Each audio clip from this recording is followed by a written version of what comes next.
I was driving to hear my son's will when a neighbor ran up and shouted, "Don't start the engine!"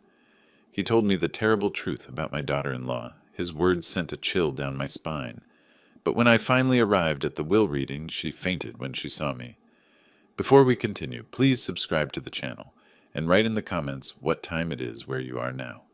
Seth, don't start that engine! My hand froze on the car door handle. Garrett's voice cut through the peaceful morning air like a knife through silk. I turned to see my neighbor sprinting across his perfectly manicured lawn, still in his bathrobe and slippers, panic etched across his weathered face. I had been adjusting my black tie in the rearview mirror moments before, preparing mentally for the will reading. Martin's will. My son's final words to this world. The formal suit felt heavy on my shoulders, like armor for a battle I never wanted to fight. "What's wrong, Garrett?" I stepped back from the sedan, keys trembling slightly in my grip. He reached my driveway, breathing hard. "Last night, at 11:30, I saw Helen by your car. She had tools, working under the hood for 15 minutes straight. His retired policeman instincts were firing on all cylinders. When she spotted me watching from my bedroom window, she slammed the hood shut and ran." The garage suddenly felt colder. Helen, my daughter-in-law, the woman who would inherit $40 million today if everything went according to her plan.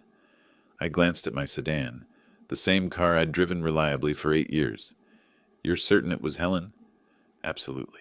She parked her BMW on the street, not in your driveway. Deliberate stealth." Garrett's eyes narrowed. "Seth, I've seen enough crime scenes to know when something's wrong. Don't drive anywhere until you get that car checked." I walked around the vehicle slowly, examining the exterior. No obvious scratches or damage, but then again, Helen wasn't stupid. She'd been married to my brilliant son long enough to learn about precision work. The morning sun streamed through the garage opening, illuminating dust motes that danced in the air like tiny witnesses to whatever had transpired here in darkness. Birds chirped in the oak trees lining our quiet suburban street, oblivious to the deadly game unfolding beneath their branches. My engineering mind began calculating possibilities. Brake lines, steering mechanisms, engine sabotage. Any of those could cause a fatal accident on the highway to downtown Chicago. An accident that would leave Helen as the sole beneficiary of Martin's cybersecurity fortune. "Thank you, Garrett. You may have just saved my life." He nodded grimly. "What's your next move?" I pulled out my phone with steady hands, scrolling to Tom Riley's number. If anyone could find evidence of tampering, it would be him. 20 years of automotive experience and an eye for detail that rivaled a forensic investigator. "I'm calling my mechanic. Professional inspection." I met Garrett's concerned gaze. If Helen thinks she can eliminate the only person standing between her and Martin's money, she's about to discover how wrong she is. The phone felt warm against my palm as I prepared to dial. Whatever Helen had done to my car, I would find proof. And then I would make sure justice prevailed, not just for my safety, but for my son's memory. Tom answered on the second ring. "Riley's garage. This is Tom speaking." "Tom, this is Seth Jordan. I need you at my house immediately. I suspect my car has been sabotaged." A pause. Then, "That's serious business, Seth. Don't touch anything. I'll be there in 15 minutes with my full diagnostic kit." I hung up and began pacing the garage, my dress shoes clicking against the concrete floor. 15 minutes to wait. 15 minutes to study every inch of my sedan without disturbing potential evidence. The car sat innocently in the dim garage light, its dark blue paint gleaming. How many times had I performed routine maintenance on this exact spot? Changed oil, rotated tires, replaced air filters. Now it might be harboring something designed to kill me. Helen's face flashed in my memory, her perfectly applied makeup at Martin's funeral, tears that seemed more performance than genuine grief. She'd inherited my son's charm, but none of his integrity. $40 million was a powerful motive for murder. I checked my watch. 10 minutes remaining. The sound of a diesel engine rumbling up my driveway interrupted my thoughts. Tom's service van emblazoned with Riley's Automotive, Honest Work, Fair Prices in bold green letters, parked behind my sedan. Tom emerged carrying a substantial toolbox, his Irish accent thick with concern. "Right, Seth. Tell me everything while I set up." My neighbor witnessed my daughter-in-law tampering with this vehicle last night. She's the primary beneficiary of a substantial inheritance, and I'm the only obstacle remaining. Tom's expression darkened as he activated the hydraulic lift built into my garage floor. Aye, money makes people do terrible things. Let's see what we're dealing with. The sedan rose slowly, revealing its undercarriage like a patient on an operating table. Tom grabbed a high-powered flashlight and began his methodical examination, starting with the brake system. Someone's been here, all right. His voice carried a professional edge I'd never heard before. These cuts on the brake lines, they're clean, precise, not accidental damage from road debris. I leaned closer, squinting at the components he illuminated. How can you be certain? 20 years in this business, Seth. Natural wear creates jagged edges, fraying. This is deliberate. Surgical cuts designed to fail gradually. He traced the damaged lines with his finger, careful not to disturb them. Whoever did this knows automotive systems.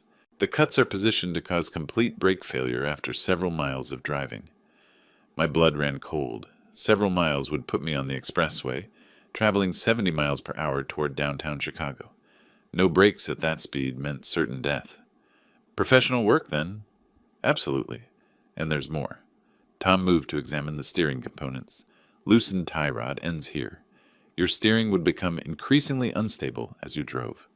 The pieces fell into place with terrifying clarity. Helen hadn't simply wanted me dead. She'd wanted it to appear accidental. A tragic automotive failure claiming the life of an elderly man still grieving his son's death. I pulled out my phone to call a taxi. Tom, continue your inspection and document everything. I need photographs of all damage. Already on it, this evidence needs to reach the police. First, I have a will reading to attend. Helen expects me to die on the way there. Instead, I'm going to watch her face when I walk through that conference room door. The taxi pulled up as Tom finished photographing the sabotage evidence. I slid into the back seat, briefcase in hand, my formal attire now feeling like battle armor. Downtown law firm on LaSalle Street, I told the driver, providing the exact address. Important meeting? He glanced at me in the rearview mirror as we pulled away from my suburban neighborhood. The most important of my life. As we transitioned from quiet residential streets to busy thoroughfares, I allowed myself to process the full scope of Helen's plan. She'd calculated everything, the timing, the method, the appearance of accident. $40 million represented freedom from financial worry for multiple lifetimes. Martin had built his cybersecurity company from nothing, developing revolutionary software that protected major corporations from cyber attacks. Banking giants, healthcare systems, government contractors, they all relied on my son's innovations. Within 5 years, he'd transformed from struggling entrepreneur to multimillionaire. The irony wasn't lost on me. Martin had dedicated his life to protecting others from digital threats, never suspecting the greatest danger would come from the woman sharing his bed. Traffic thickened as we approached the Chicago Loop. Glass towers stretched toward gray clouds, their windows reflecting the morning sun like 1,000 eyes watching our progress. The taxi wove between delivery trucks and commuter vehicles, each mile taking me closer to confrontation.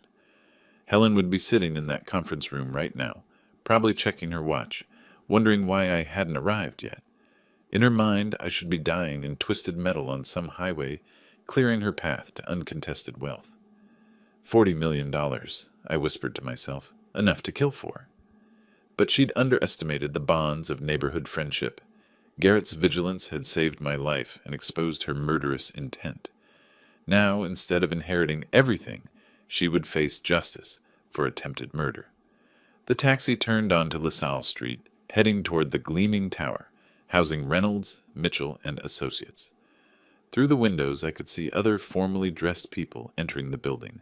Lawyers, executives, people whose lives revolved around money and power. Martin had been different. Even as his wealth grew, he'd remained grounded, visiting regularly, sharing his excitement about new security protocols and client successes. He'd worked 18-hour days, not from greed, but from genuine passion for protecting others. Helen had never understood that drive. She saw only the financial results: expensive restaurants, luxury vacations, designer clothing. When Martin became ill, her concern had been performative. Her grief calculated. "Here we are, sir. That'll be $43. I handed him 50 and stepped onto the sidewalk, looking up at the imposing structure before me. Somewhere inside, Helen was waiting, confident in her scheme's success. She was about to discover that Seth Jordan wasn't so easily eliminated. Walking through the revolving door, I felt my son's presence like a guiding hand on my shoulder. Today, justice would prevail. Today, Martin's legacy would be protected from the woman who'd betrayed his trust and threatened his father's life. The elevator doors opened before me like gates to a battlefield I was finally ready to enter. Downtown Chicago rose around the taxi like a concrete forest, each glass tower reflecting fragments of morning light. I settled deeper into the worn leather seat, pulling out my phone to review the medical documents I'd photographed weeks ago. Martin's health records told a disturbing story. March 28th, first complaint of fatigue and stomach discomfort. April 2nd, severe nausea, rapid weight loss. April 18th, dead, 3 weeks. Healthy 42-year-old men didn't simply waste away in 3 weeks. I scrolled through the chronology, my engineer's mind cataloging inconsistencies. Martin had always been meticulous about his health. Regular checkups, exercise routine, preventive care. The medical timeline made no sense. Unknown gastrointestinal complications. The death certificate read, unknown, as if modern medicine couldn't identify what killed a previously healthy man in the prime of his life. Helen had controlled every aspect of his medical care.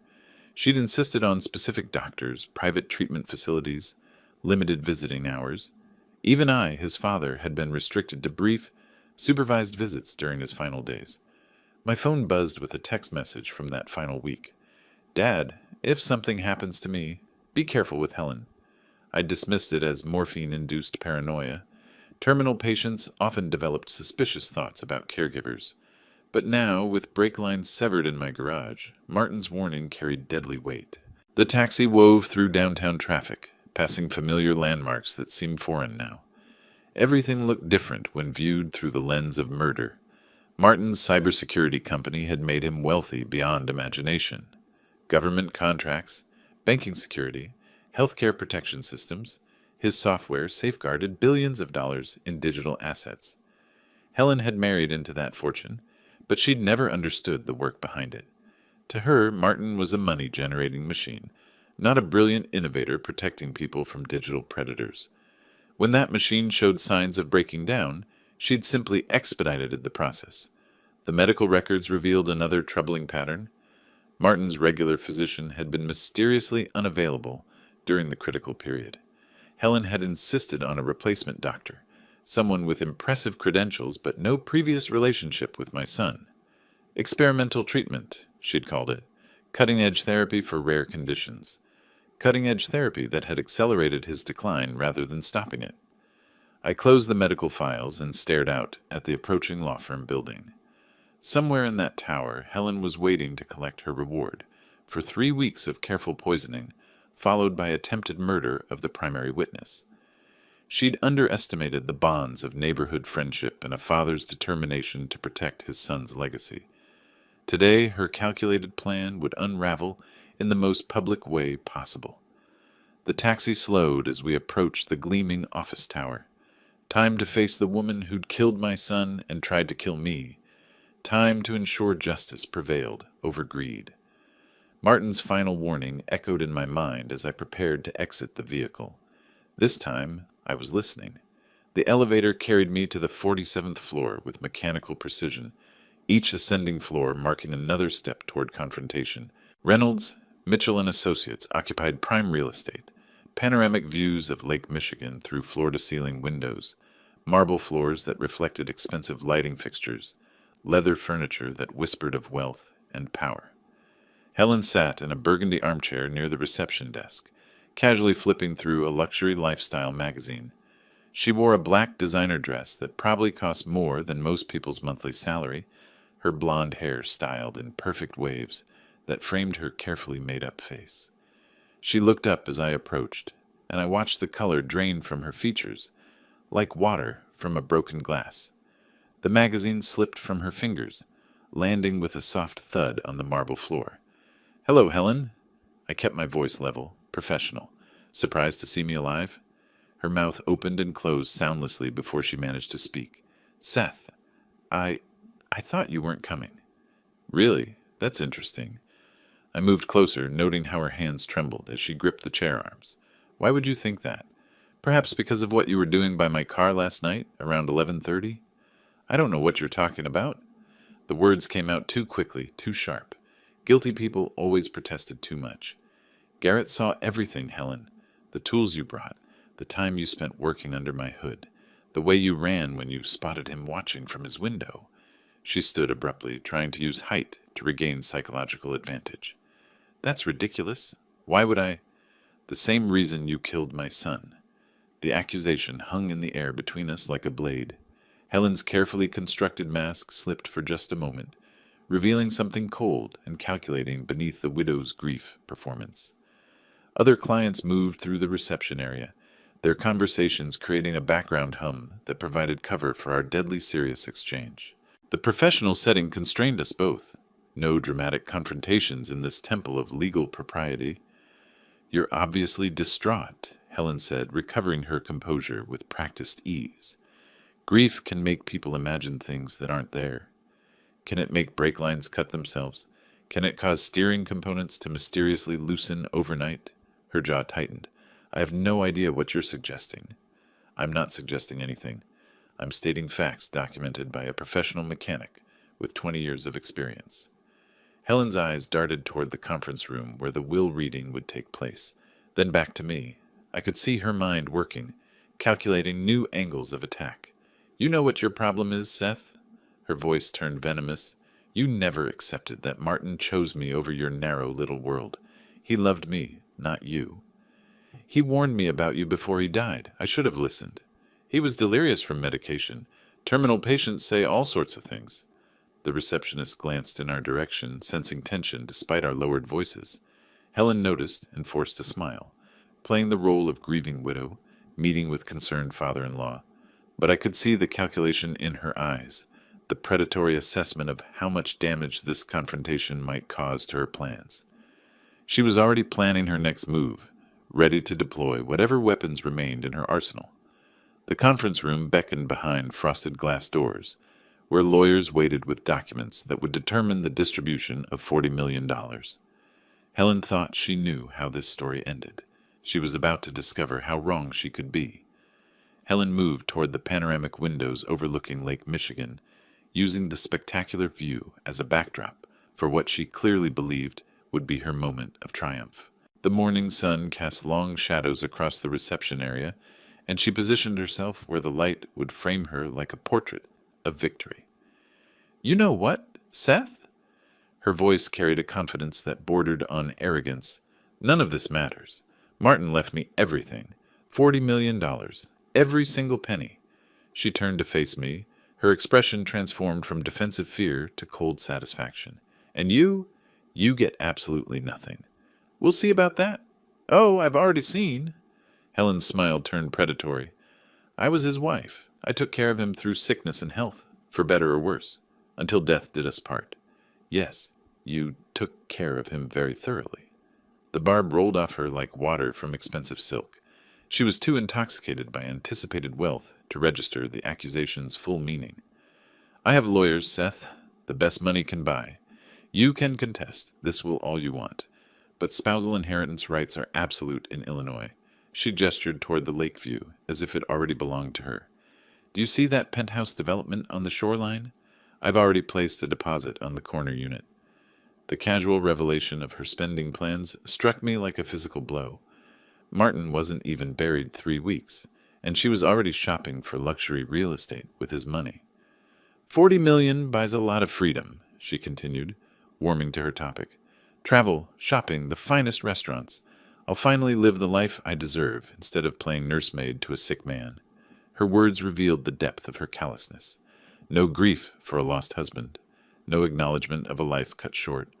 Only materialistic calculations about how to spend blood money most efficiently. Martin worked 18-hour days building that company, I said quietly. He revolutionized cybersecurity, protected millions of people from digital threats. That fortune represents years of innovation and dedication. And now it's mine. Helen's voice carried the satisfaction of someone who believed she'd outmaneuvered everyone around her. You always disapproved of me, Seth. Thought I wasn't good enough for your precious son. Well, guess what? I win.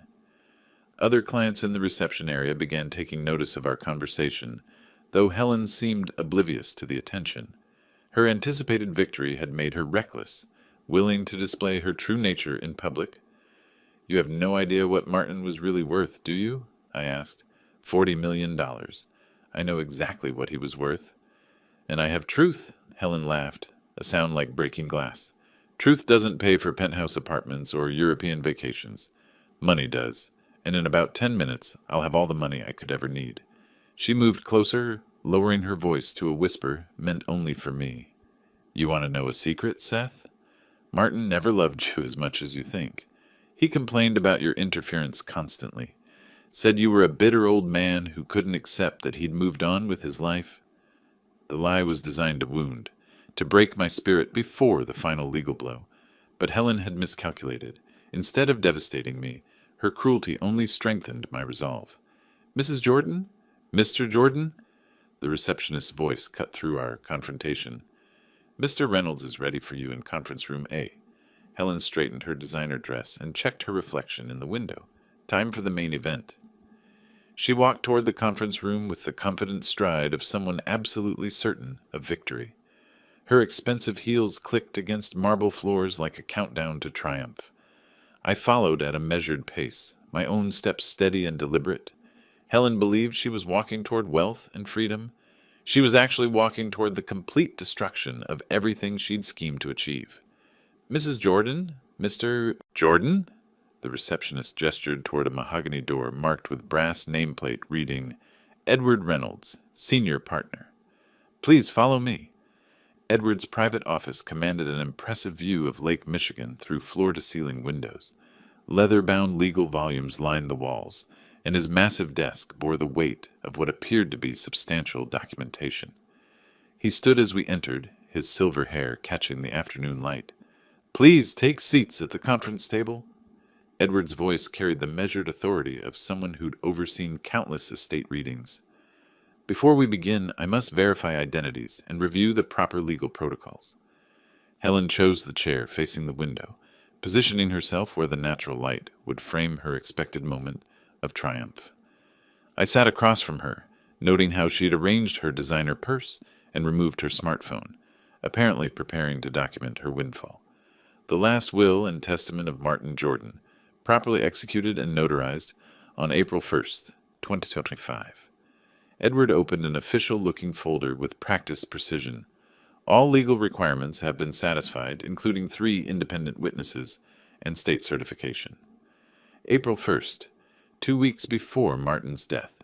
He'd been weak but mentally sharp, still capable of making crucial decisions about his legacy. Martin was very specific about his intentions, Edward continued, adjusting his reading glasses. He wanted to ensure his father's welfare above all other considerations.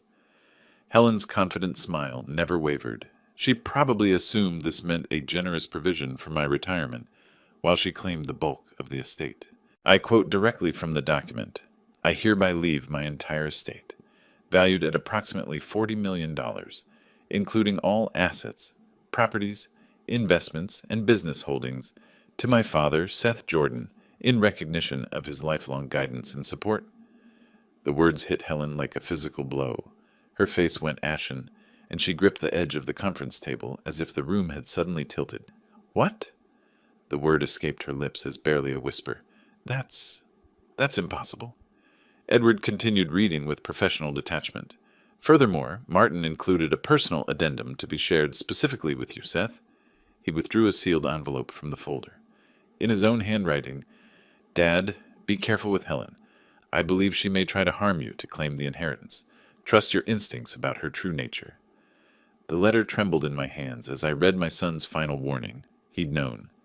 Despite his illness, despite Helen's careful performance, Martin had seen through her facade and taken steps to protect me. Helen stared at the documents as if they were written in a foreign language. This can't be legal. I'm his wife. Spousal inheritance rights are superseded by properly executed testamentary documents, Edward interrupted calmly.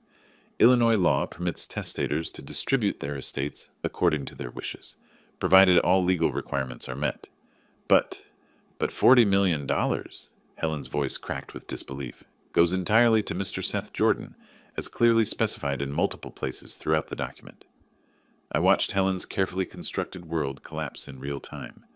All her scheming, her calculated kindness during Martin's illness, her murderous plans, all rendered meaningless by my son's foresight and love. Martin had seen her true nature and protected me from beyond the grave. Helen's hands shook as she reached toward the documents, as if touching them might change their content. Helen's shock crystallized into pure rage. She shot up from her chair so violently it toppled backward, clattering against the polished hardwood floor. "This is impossible!" Her voice rose to a near shriek. "The will is forged. I'll prove it." Edward remained seated, his calm professionalism a stark contrast to her hysteria. The document was notarized and witnessed by 3 independent parties, including Martin's personal physician and longtime business associate. "I don't care." Helen lunged across the conference table, her manicured fingers clawing toward the legal documents. "Give me those papers." Edward smoothly gathered the documents and moved them beyond her reach. "Mrs. Jordan, please compose yourself. These are certified copies. The originals are secured in our vault." Helen's facade had completely shattered. Gone was the grieving widow, the concerned wife, the charming socialite. What remained was a desperate woman whose carefully laid plans had exploded in her face. "I'll contest this will. You'll never see a penny of that money." She whirled to face me, her eyes blazing with fury. "I spent 3 years married to your pathetic son. I earned that inheritance."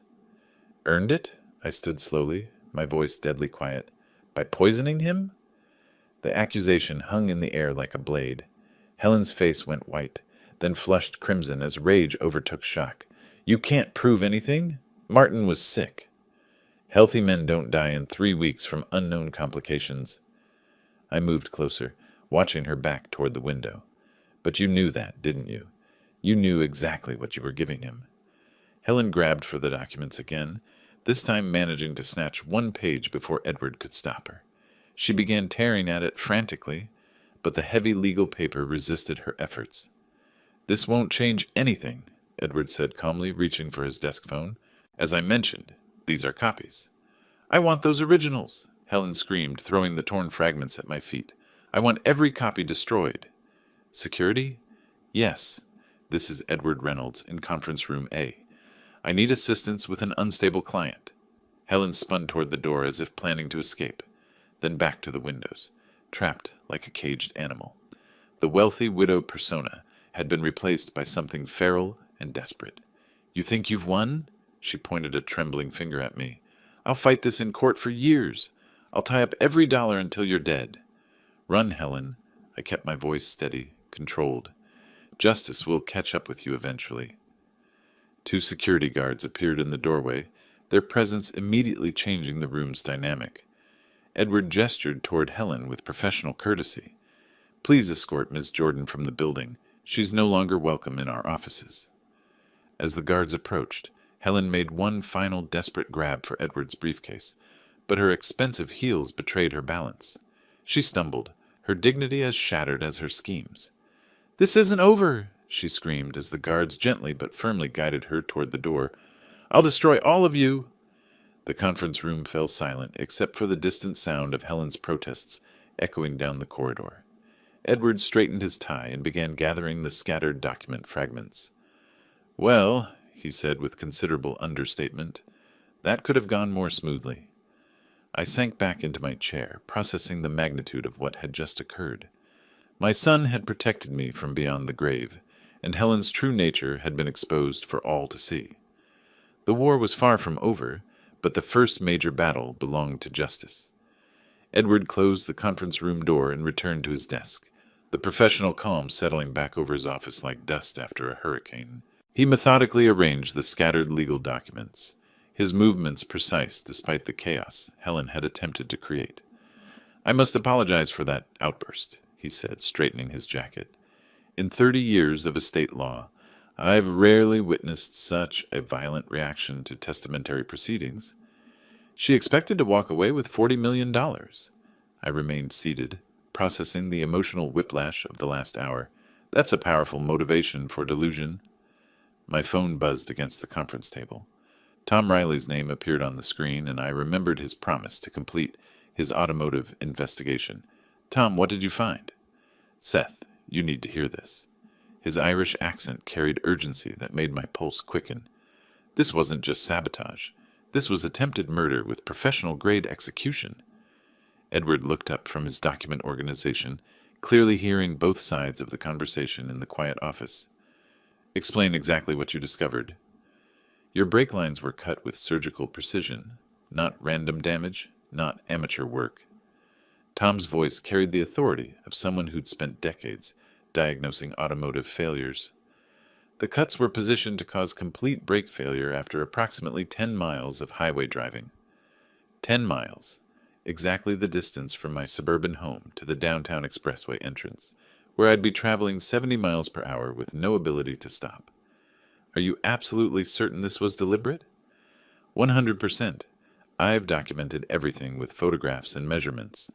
The tools used were professional grade, and the technique shows advanced knowledge of brake system vulnerabilities. Edward leaned forward, his legal mind immediately grasping the implications. Tom, this is Edward Reynolds, Seth's attorney. Would you be willing to provide expert testimony about these findings? Absolutely. I've preserved all the evidence and prepared a detailed technical report. This kind of sabotage could only be performed by someone with specific automotive knowledge, or someone with access to professionals who possess such knowledge. Helen's expensive lifestyle suggested connections to people willing to perform various services for the right compensation. There's more, Tom continued. The steering components were also compromised. Even if the brakes had functioned, the vehicle would have become increasingly unstable at highway speeds. Edward was already taking notes, his pen moving rapidly across a legal pad. We can use this evidence to support criminal charges for attempted murder. She killed my son and tried to kill me. The words came out flat, emotionless, but they carried the weight of absolute certainty. Now she pays for both crimes. Tom's technical expertise had provided the final piece of evidence needed to build a comprehensive case against Helen. Combined with Martin's posthumous warning and her explosive reaction to the will reading, we had enough material to ensure she faced justice for her crimes. I'll contact the Cook County District Attorney's Office immediately, Edward said, already reaching for his phone.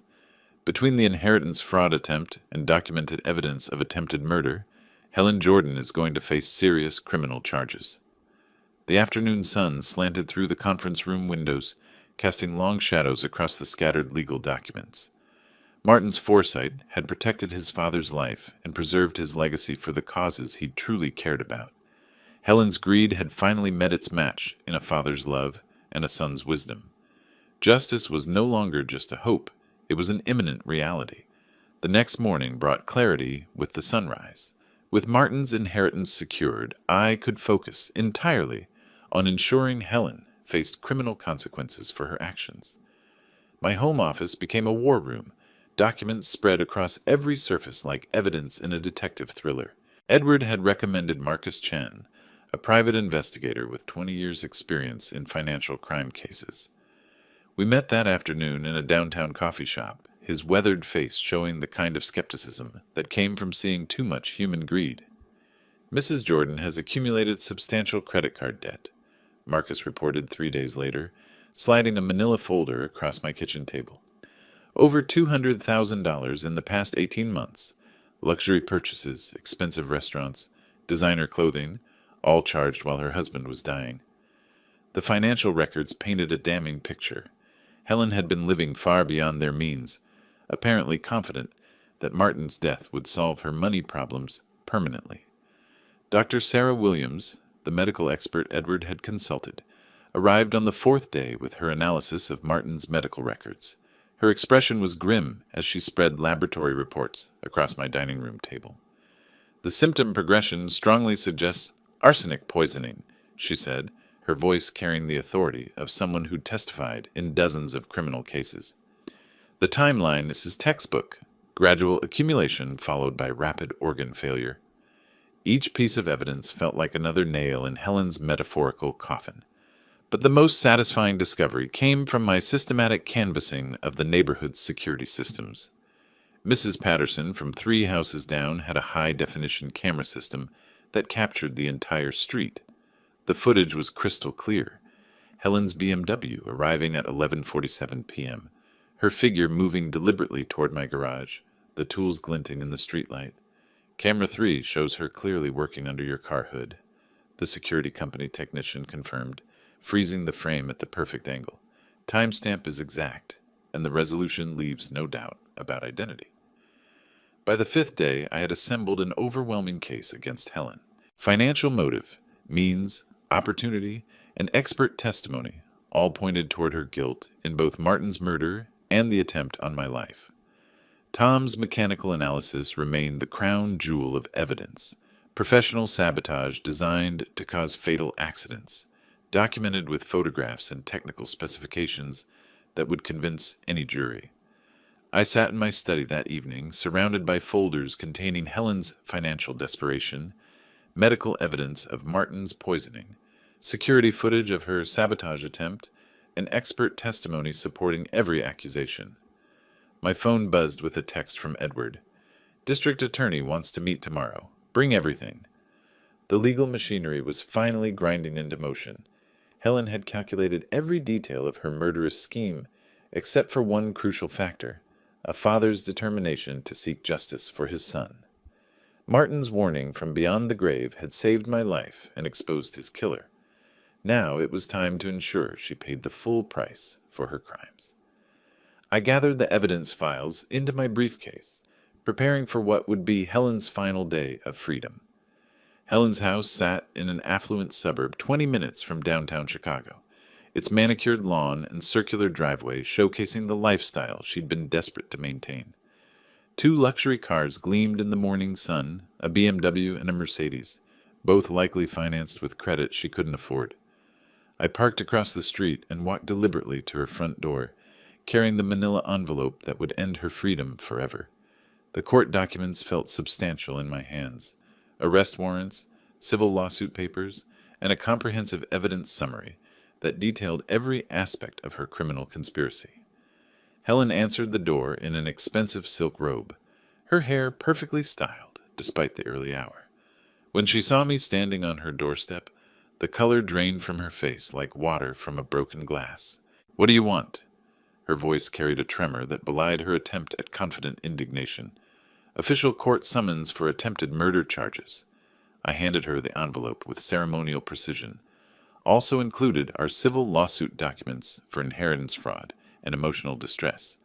She stared at the papers as if they were written in hieroglyphics. "You can't prove anything.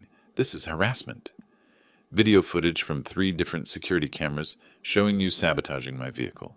Technical analysis from a certified automotive expert.